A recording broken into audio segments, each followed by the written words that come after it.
Hadis selanjutnya nomor 305, hadis ketiga dalam bab kita ini ya. Dari Ibnu Umar radhiyallahu anhu beliau berkata, saya mendengar Rasulullah SAW bersabda, kullukum ra'in wa kullukum mas'ulun ar ra'iyati, al-imamu ra'in wa mas'ulun ar ra'iyati, wal rajulu ra'in fi ahlihi wa mas'ulun ar ra'iyati, wal mar'atu ra'iyatun fi baiti zawjiha wa mas'ulatun an ra'iyatiha, wal khadimu ra'in fi mali sayyidihi wa mas'ulun ar ra'iyati, wa kullukum ra'in wa mas'ulun ar ra'iyati. Masing-masing dari kalian adalah pemimpin dan masing-masing dari kalian akan diminta pertanggungjawaban terhadap apa yang dipimpinnya. Seorang penguasa adalah pemimpin dan akan diminta pertanggungjawaban terhadap apa yang dipimpinnya. Suami adalah pemimpin dalam rumah tangganya dan dia akan diminta pertanggungjawaban terhadap apa yang dipimpinnya. Istri adalah pemimpin di rumah suaminya dan akan diminta pertanggungjawaban terhadap apa yang dipimpinnya. Pembantu adalah pemimpin dalam urusan harta majikannya dan akan diminta pertanggungjawaban terhadap apa yang dipimpinnya. Jadi masing-masing dari kalian adalah pemimpin dan akan diminta pertanggungjawaban tentang apa yang dipimpinnya. Hadis riwayat Bukhari dan Muslim. Hadis ini sudah sangat masyhur teman-teman sekalian, tapi Imam Nawawi rahimahullah masukkan lagi dalam bab kita ini karena memang sebenarnya hadis ini yang paling tepat ya, yang membahas masalah ini, artinya bagaimana kita merasa bertanggung jawab ya terhadap semua apa yang Allah jadikan amanah di bawah naungan kita. Potongan pertama adalah bagaimana Nabi SAW, pelajaran yang kita bisa ambil, mengatakan kullukum ra'in wa kullukum mas'ulun ar-ra'iyati. Kalian semua pemimpin dan kalian akan diminta pertanggungjawaban. Maksudnya Nabi SAW ingin mengatakan jangan sampai ada yang mengatakan dirinya bukan pemimpin ya. Karena pemimpin di sini ya adalah dia diberikan amanah bertanggung jawab terhadap sebuah pekerjaan atau beberapa hal yang harus dia selesaikan. Maka dia pemimpin di pekerjaan itu dan apapun yang berhubungan dengan pekerjaan itu. Nah, makanya Nabi SAW merincikan di sini. Ya, seperti itu memahaminya. Pelajaran yang kedua adalah al-imamu ra'in wa mas'ulun ar-ra'iyati. Pemimpin, penguasa adalah pemimpin terhadap masyarakatnya dan dia akan diminta pertanggungjawaban atas amanah itu. Jadi orang yang diberikan amanah kepemimpinan ini teman-teman sekalian berat, gitu kan? Pemimpin negara itu luar biasa. Anda punya masalah dengan satu orang saja sudah cukup akan menghabiskan pahala kita pada hari kiamat, gitu kan? Bagaimana dengan satu negara kayak di Indonesia misalnya 200 juta lebih penduduk, itu luar biasa. Luar biasa tanggung jawabnya. Ya. Jadi jangan sampai ada pikiran hanya sekedar, oh yang penting nama saya tercatat sebagai seorang presiden atau menteri atau gubernur atau wali kota atau bupati atau RT, camat, lurah, apa saja. RW, bukan itu saja. Atau saya dapat fasilitas mobil, rumah, ya. Gaji dan segala macam, itu hanya fasilitas yang Anda diberikan untuk jabatan itu, tapi Anda punya tanggung jawab. Umar bin Khattab tidak pernah tidur teman-teman, sampai beliau sudah keliling Madinah memastikan tidak ada yang butuh lagi, baru beliau tidur. Itu saking khawatirnya jangan sampai ada masalah pada hari kiamat. Nabi SAW, ya, saya tiba-tiba teringat riwayat ini, pada saat beliau sudah sakit keras, beliau masih keluar ke masjid lalu beliau masih mengatakan, ya, sesungguhnya siapa yang merasa aku masih punya utang, tagihlah. Kalau ada orang yang pernah aku zalimi, tuntutlah. Ya. Dan pernah aku sakiti tubuhnya, maka ini ya, pukullah, ini tubuhku. Seperti itu. Para Nabi SAW siapa yang mau menuntut beliau? Tapi beliau saking tidak maunya ada hisab hari kiamat dan juga bagaimana beliau menggambarkan bahwasanya pemimpin itu, penguasa itu bertanggung jawab. Ya. Ini penting sekali teman-teman untuk digaris bawah. Jadi hati-hati sekali. Ya, Anda jadi pemimpin, hati-hati, itu bisa menjadi ajang pahala buat Anda yang Anda panen luar biasa hari kiamat, peninggian derajat Anda di surga, atau akan menjadi pencelaka bagi Anda. Nah, ini harus hati-hati. Ini cukup banyak bahasan tentang masalah bagaimana pemimpin yang adil dapat naungan Allah di hari kiamat. Tidak ada naungan kecuali naungan Allah, sebagaimana hadis 7 orang yang akan dapat naungan Allah. Tidak ada naungan kecuali naungan Allah. Lagi panas terik yang di mahsyar. Yang pertama adalah al-imamul adil, pemimpin yang adil. Ya. Sebaliknya diancam. Yang kata Nabi SAW, ya Allah, siapapun yang ya, menaungi umatku ini dalam urusan mereka, kemudian dia berbuat baik, maka mudahkan urusannya. Kan kalau dia berkhianat, maka persulitlah dia. Jadi memang bisa menjadi ajang pahala yang besar kalau dia betul-betul menjadikan justru jabatan itu sebagai tugas, amanah, maka Allah akan berikan dia balasan. Dan kalau dia khianati maka akan jadi masalah buat dia. Kemudian potongan yang ketiga dari hadits adalah warrajulu ra'in fi ahlihi wa mas'ulun an ra'iyati. Seorang laki-laki bertanggung jawab sebagai suami dan sebagai ayah di rumahnya. Jadi pelanggaran-pelanggaran istri dan anaknya bisa jadi tanggung jawab dia. Makanya dia harus ingatkan. Kecuali dia sudah ingatkan ternyata mereka berbuat, maka dia lepas tanggung jawab. Tapi dia tanggung jawab dia. Gak bisa teman-teman Anda sebagai suami membiarkan istri mau sembarangan melakukan apa saja, gak bisa. Keluar rumah saja harus dengan izin Anda. Bahkan dilaknat seorang wanita atau istri keluar tanpa izin suami. Itu saking besarnya tanggung jawab suami di sini. Sampai istri pun diancam kena laknat, diangkat berkah hidupnya kalau dia keluar tanpa izin suaminya. Ini kan masalah besar ini. Ya, tanggung jawab ya. Bahkan termasuk the youth, ya, orang yang dianggap lemah sekali. Orang yang membiarkan keluarganya, istri dalam keadaan pelanggaran agama Allah SWT. Tidak berhijab, tidak sholat. Tidak bisa. Dia nggak boleh diam. Dia tanggung jawab. Dia harus merasa qawwam, pemimpin, seorang suami. Dia yang mengatur di rumahnya, bukan dia yang diatur. Apalagi kalau terjadi pada perintah-perintah agama, larangan-larangan agama, ini harus tegas. Nggak bisa main-main soal ini. Ya. Jadi ini harus digarisbawahi benar-benar ini. Kemudian masuk dalamnya juga masalah pendidikan anak ya. Pendidikan di lembaga mana, ini tanggung jawab Anda. Ya. Pilih lembaga yang benar, pesantrenkan, sekolah tahfidz Quran, agama. Anda mau Anda didoakan pada saat meninggal, jadikan mereka orang-orang yang agamis. Yang ketiga, tentu di sini juga tanggung jawabnya selain daripada itu mengingatkan kebaikan, mengingatkan perintah dan mengingatkan larangan, juga dia harus penuhi ya tugas-tugas dia seperti memberikan nafkah, kebutuhan makan, minum, pakaian, tempat tinggal, transportasi semampu dia. Itu semua tanggung jawab dalam agama. Kemudian yang ketiga atau potongan yang keempat tepatnya, wal mar'atu ra'iyatun fi baiti zawjiha wa mas'ulatun an ra'iyatiha. Dan seorang wanita pun pemimpin terhadap rumah ya, suaminya, dalam riwayat lain wa waladihi, dan anak-anaknya, dan dia akan diminta pertanggungjawaban dengan itu. Ibu-ibu di rumah, ibu tanggung jawab kebersihan rumah, kerapiannya, perabot-perabot yang sudah diberikan oleh suami, ini semua tanggung jawab Anda. Jangan Anda main-main soal itu. Jangan suami tanya ini di mana, oh nggak tahu, ini di mana, oh nggak tahu. Tidak, harus tahu, harus bertanggung jawab karena itu tanggung amanah. Anda jaga itu Anda akan dapat pahala. Ya, bukan malah sebaliknya. Jual-jual barang tanpa izin suami, apalah segala macam dianggap remeh, ini tidak boleh. Atau berbohong lagi dengan suami, ini banyak sekali terjadi. Naudzubillah, para istri yang durhaka pada suaminya dan tidak takut kepada Allah SWT, malah berbohong, menipu suami hanya untuk mendapatkan kepentingan dunia. Mengatakan mau pergi ke rumah sakit ternyata tidak, mau beli obat ternyata tidak, mau pakai ini ternyata tidak, bohong semua. Ini bahaya sekali, pendapatan haram semua. Dan baru beberapa saat yang lalu kita bahas masalah akibat pendapatan haram itu bahaya. Juga masalah makanan yang Anda beli, makanan bulanan, ini semua tanggung jawab di rumah. Jangan sampai makanan yang Anda hidangkan justru membuat penyakit buat suami sama anak-anak. Nah, begitu juga dengan anak-anak. Anda sebagai istri, posisinya pas sebagai ibu kalau anak-anak, ya, harus menyadari bahwasanya anak-anak itu juga tanggung jawab Anda. Karena waktu anak-anak lebih banyak bersama Anda. Ya, jadi Anda harus betul-betul mendidik mereka dengan sebaik mungkin. Jadikan mereka sebagai aset amal jariah. Teman-teman insya Allah kalau yang ikut kemarin bisa faham masalah itu. Saya panjang lebar jelaskan masalah anak adalah amal jariahmu. Kalau Anda belum ikutin insya Allah nanti Anda akan temukan di playlist YouTube kami, akan diangkat dalam beberapa waktu insya Allah. Kemudian potongan yang kelima adalah sabda Nabi SAW, wal khadimu ra'in fi mali sayyidihi wa mas'ulun ar ra'iyati.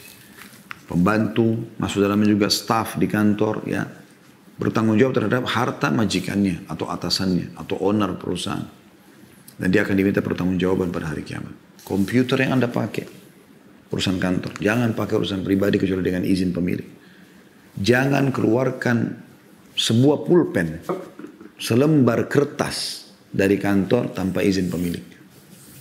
Haram, nggak boleh. Bawa pulpen satu dus bagi-bagi buat ponakan semua. Kenapa di kantor banyak? Iya, bukan untuk dibagi-bagi. Itu untuk dipakai selama setahun Anda di kantor misalnya. Print ini, print itu yang bukan urusan pekerjaan. Tidak boleh, harus dengan izin. Tidak halal buat Anda menggunakan itu. Karena akad Anda bekerja di situ. Ya. Dia harus hati-hati. Begitu juga dengan pembantu di rumah tangga, hati-hati. Barang-barang majikan Anda, hati-hati. Perhatikan baik-baik ini. Ya. Ukhti-ukhti yang jadi pembantu rumah tangga, PRT ini hati-hati. Kalau majikannya bilang, tolong simpan, taruh tempatnya. Kalau perlu rapi. Saya bahasakan dengan beberapa teman-teman kita muslimah yang membantu istri saya di rumah. Perhatikan baik-baik, kalau ada apa-apa, taruh. Kalau perlu tulis, di laci ini ada barang ini saja. Tempelin di situ. Jadi tahu. Jadi kalau ditanya, tahu di mana tempatnya. Jangan bilang, oh saya nggak tahu, oh lupa. Tanggung jawab semua itu. Ini kan Nabi SAW bilang. Wal khadim, dan para pembantu. Maksud dalamnya juga staff tadi. Maksud dalamnya ya, orang-orang yang memang punya akad untuk bekerja. Baik itu kontrak sementara ataupun ya sebagai pegawai resmi, yang staff resmi yang lama. Ini semua masuk dalamnya. Ini potongan hadis ya, yang kita pelajari, karena potongan yang terakhir fakullukum ra'in wa mas'ulun ar-ra'iyati, ini sama dengan yang pertama, maka kalian semua pemimpin dan akan diminta pertanggungjawabannya. Kemudian 3 hadis yang terakhir saya akan selesaikan teman-teman sekalian. Dan ini 3-3-nya mirip, berbicara tentang masalah pentingnya mengajar anak sholat. Ya. Jadi bagaimana kita tekankan kepada mereka menjalankan kewajiban-kewajiban agama. Mirip tadi dengan hadis yang 304, tapi itu pendidikan adab makan Nabi SAW kepada anak tirinya Umar radhiyallahu anhu. Tapi di sini 3 hadis ini 306, 306 dan 307. 2 urutan hadis tapi 3 buah riwayat ya. Ini semua bicara tentang masalah sholat.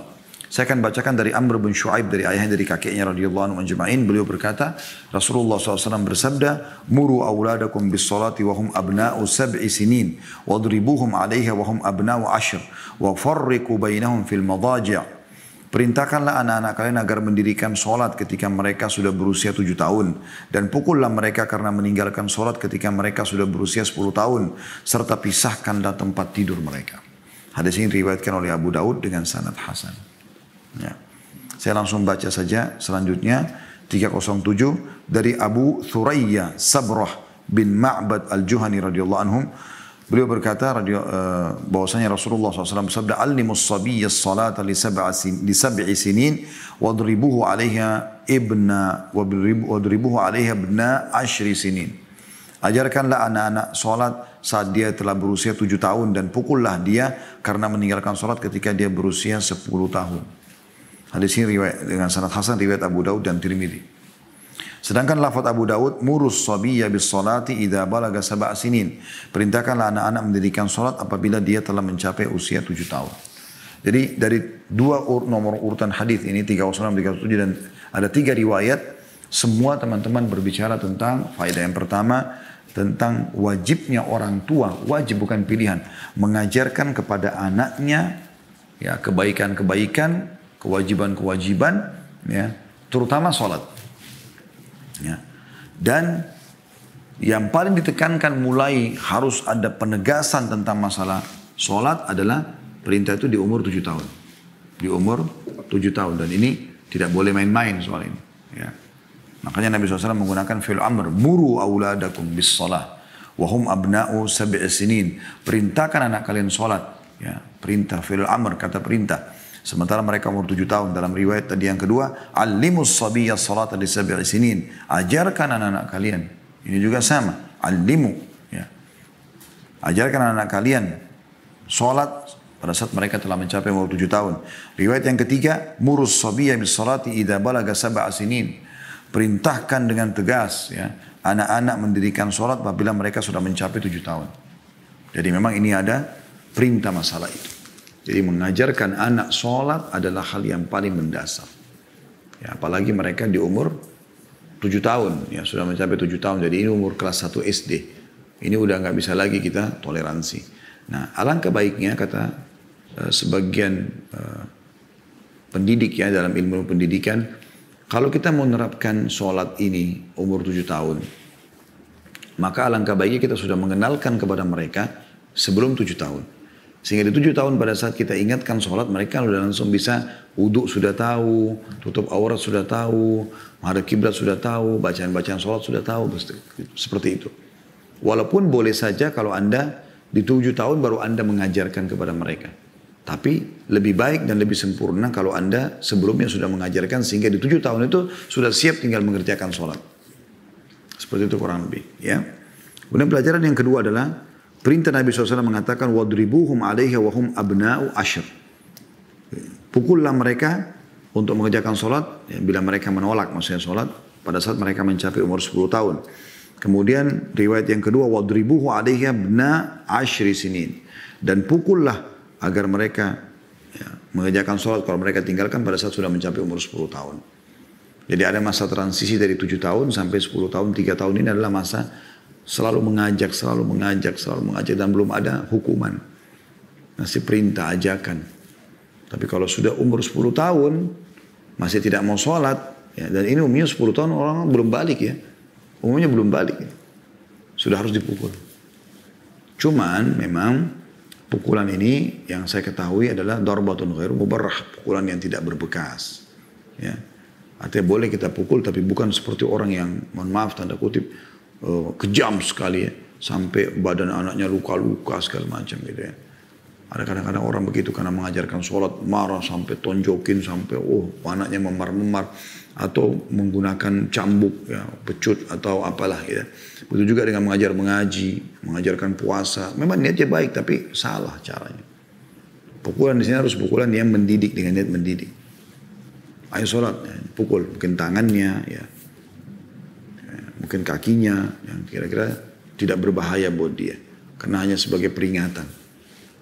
Ya, tapi insya Allah saya coba praktekin kepada anak-anak ya, alhamdulillah ada beberapa yang Allah amanahkan kepada kami. Kita sudah biasakan dari masih kecil, mereka sudah terbiasa ikut sholat berjamaah, kita ajarin bacaan-bacaan, alhamdulillah mereka dengan sendirinya pada saat sudah lebih dari 7 tahun udah, apalagi sudah 10 tahun itu udah nggak pakai disuruh lagi. Mereka malah azan sudah sholat sendiri, masya Allah. Ya. Dan semoga Allah jaga kita bisa melakukan hal seperti itu. Kemudian potongan yang terakhir teman-teman adalah wafarriqu bainahum fil madaji'. Dan pisahkanlah mereka di tempat tidur mereka. Kalau sudah 10 tahun ini boleh dipukul kalau tidak sholat dan sudah harus dipisahkan tempat tidurnya. Perempuan sama perempuan pun dipisahkan. Laki-laki sama laki-laki dipisahkan. Apalagi kalau laki-laki sama perempuan udah nggak boleh sama-sama. Kecuali memang Anda miskin sekali, Anda susah ya. Maka paling tidak ada pemisah. Misalnya Anda cuma punya rumah 1 petak. Nggak ada sama sekali tidur semua ya, si istri, si suami, anak-anak. Apa boleh buat? Itu berbeda. Kita tidak bicara itu. Tapi kalau Anda punya kemampuan, lebih baik 1 anak ya 1 kamar. Ya. Itu jauh lebih baik.